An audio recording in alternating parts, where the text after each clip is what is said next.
Antiques will save the world, and they'll look good doing it. It's punchy, short, catchy, but what's more, I believe it.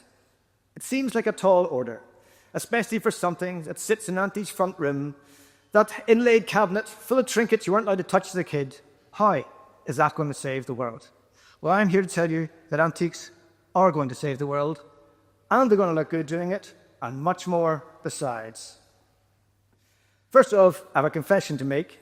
I am an antiques dealer, and I've had On the Square Emporium for 10 years, so ulterior motives aside, I do passionately believe that antiques are the way forward, and we need to get away from modern furniture. We live in a time where everything is disposable.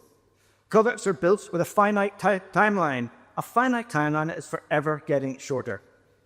The shorter the lifespan of a product, the faster the consumer purchases again. It's simple economics.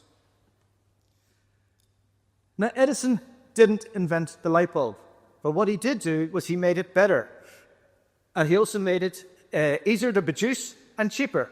But what Edison and his cronies also did was they created a finite timeline. They got together and they decided on 1,200 hours was a reasonable length of time for a light bulb. It was long enough that people didn't complain, but it was short enough that we had to keep on going back and buying more. Now, even in the 1880s, there was light bulbs that could last a lot longer. But to the manufacturers, they didn't make economic sense. And thus, our product finite lifetime disposable society was born. The more we threw away, the more we had to buy. Now, furniture is sometimes the last thing that we think about as part of the throwaway culture that we have, but increasingly it is. It's cheaper to buy a new sofa than it is to recover an old one. Chipboard chest of drawers and coffee tables with a lovely veneer bought from a high-end store is still just chipboard.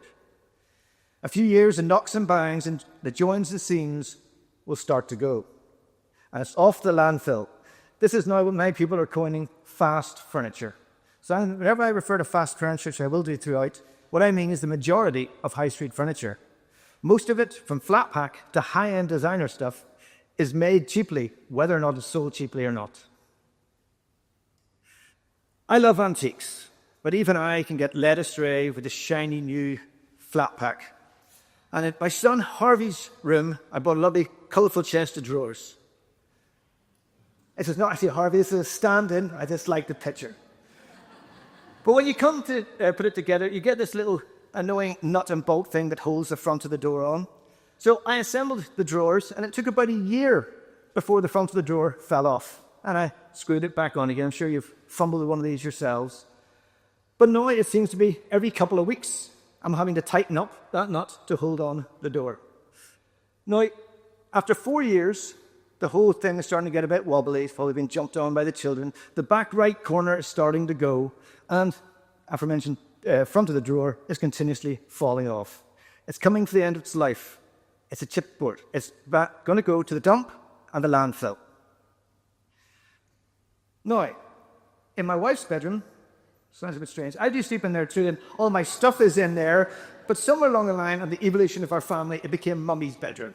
So, in Mummy's bedroom, we have a Georgian chest of drawers. This again is a stand-in, because this is what Mummy's bedroom would look like if my stuff wasn't in there. But here we have a stand-in for the Georgian chest of drawers. It's 175 years old, the chest of drawers that we have. Now, Jill, my lovely wife, decided that she would like to change it. But the chest of drawers isn't destined for the landfill. After 175 years, it's going to On the Square Emporium for a lovely oil and wax care package, and then we put it back out for sale. Antiques just live on. Antiques are sustainable furniture. They can be used for generation after generation. They may have held clothes or been sat upon for 100 to 200 years, but with a bit of TLC, every decade, they will last another 100 to 200 years. And they'll look good doing it. Today's fast furniture, disposable interiors, are having a serious detrimental effect on the environment.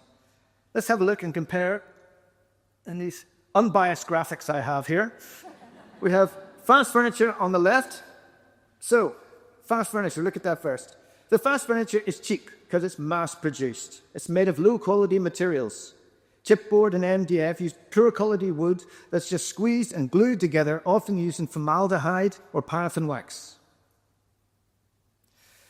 But it's not just flatpack. Fast furniture extends into the high-end interior shops. We often describe an item as mahogany, but it's just really chipboard with a veneer. It's the same cheap materials, just with a fancier cover. Production. The production of wood and wood pulp uses intensive farming. The production of modern fast furniture uses mass amounts of energy and caustic chemicals and petroleum materials. Transportation. The carbon footprint of modern furniture is excessive. Wood is shipped halfway around the world to a manufacturer who makes the plywood and the chipboard and the MDF. Then that's shipped back halfway around the world to the producers who make the furniture. That's shipped to the distribution center, and that's shipped all the way over to the retailer, and then shipped on to the end user. That's a lot of shipping. Lifespan. The modern mass-produced furniture is not made to last. The average year is somewhere between 3 to 10 years. That's a lot of replacement furniture that we'll be buying in a lifetime, or a family will be buying in a lifetime. Craftsmanship.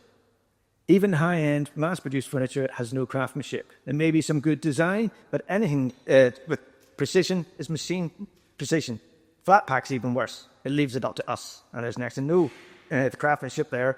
I'm sure, like 99% of the population, I end up with little bits and pieces left over and something not quite right. It's just, there's no craftsmanship. Fast furniture and recyclable.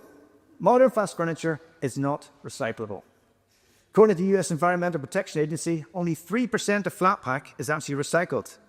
That's led to a 600% increase in furniture waste between 1960 and today, and a 30% increase in furniture landfill in the last 10 years. This is even more worrying whenever we look at what the trend is potentially going to be. The assembly market at the minute is 13.1 billion globally, and that's expected to reach 18.2 billion by 2027. That's a 40% increase in just the next few years. So how green are antiques? Very green. Materials. Well, these were harvested decades ago or centuries ago. They're not leading to deforestation of ancient trees, and they're not leading to deforestation to grow fast pulp-growing trees. Production. They were mostly made by hand and not automated energy-guzzling factories. Transportation. They have no carbon footprint in the transportation of raw materials, and negligible carbon footprints in the transportation of the finished product. Most of the time, you just put it in the boot of your car and you bring it home. Lifespan. As I've already pointed out, antiques were made to last. With a bit of care, they'll last for generations. Craftsmanship. Antiques is all about craftsmanship. Antiques were made by craftsmen who honed their skill over decades and generations. Recycling. Well, antiques are the epitome of recycling. We either pass it down through the generations or we resell it, it goes on to someone else. An antique has to be 100 years old to be an antique. It's already been recycled many times over. But should an antique become unusable, it is often worth more in its parts. The wood and often the handles and knobs and the fittings can be reused to restore something else, or they can be used to make a bit of upcycled furniture. An idea of how collective buying antiques can make a difference. Auction Technology Group, who run a software system for 3,800 auction houses, they did a carbon impact report last year where they calculated that through the auction sales in 1 year, 1 million tons of greenhouse gases were saved by people buying at auction as opposed to buying new. That's equivalent to 50 million trees growing for 1 year. Antiques are saving the world. Purchasing antique furniture is guilt-free. It's also eco-friendly. It has no carbon footprint, or next to no carbon footprint. It's saving the planet, and it looks good. Also, as a kicker, it might even make you money. Or at least you'd be better off than if you bought fast furniture. Antiques are on the rise. In the last 5 years, antique prices have risen, especially in popular items like side tables, bedside tables, and anything with little drawers. Little drawers are in for some reason, heavily in. But on the whole, antiques are still half the price of what they were in the mid-1980s. That was the end of the last heyday of antiques. So in theory, that means you can buy an antique today, use it for 10 years, and double your money. In reality, I'd say you'll at least get your money back or close to it, which is not bad after 10 years of use. And you're not going to get that with high-end furniture. It's modern fast furniture. So antique furniture will help save the planet. It might make you money. You can pass it on to your children. It will live on, and it looks good. I like to stress they're looking good. They do look great, and there's something for everyone. Antiques can suit a lovely Georgian mansion. It can also suit a modern apartment or a small terrace house. There is something for everyone. And like myself, antiques get better with age. The odd bump, bash, and wrinkle just adds to character.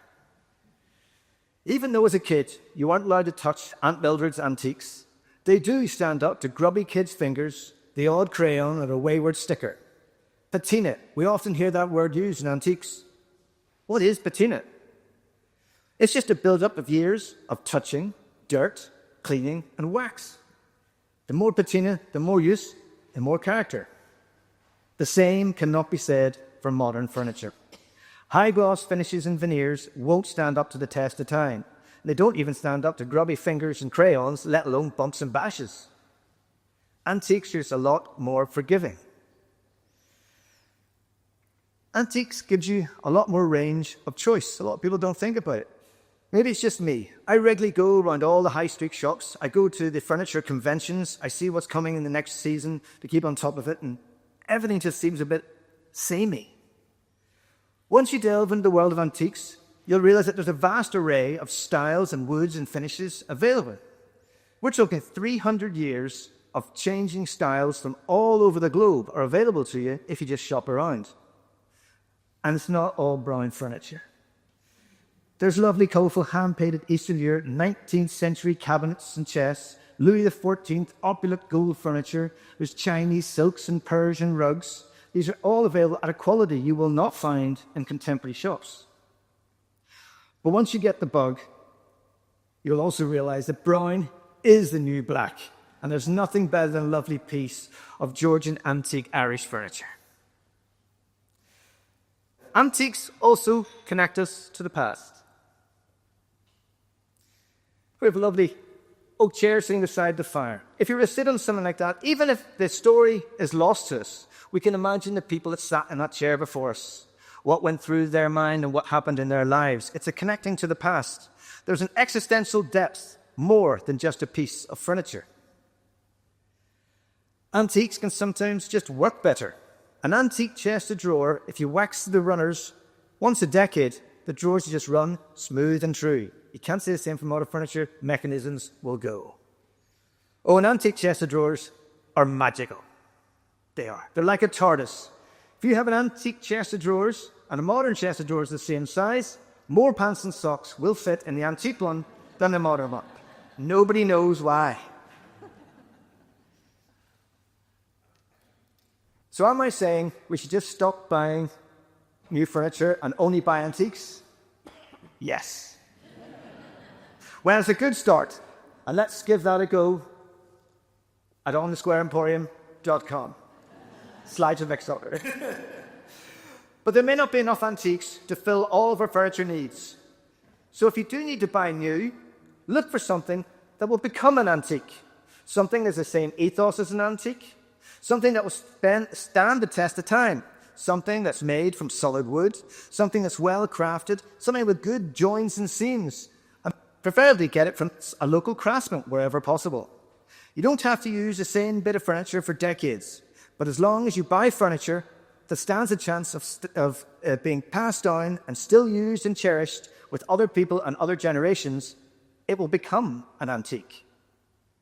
So next time you're looking to buy a piece of furniture, buy an antique or something that will become an antique. Because antiques will save the world and they'll look good doing it. Thank you. Well done, Justin. Well done.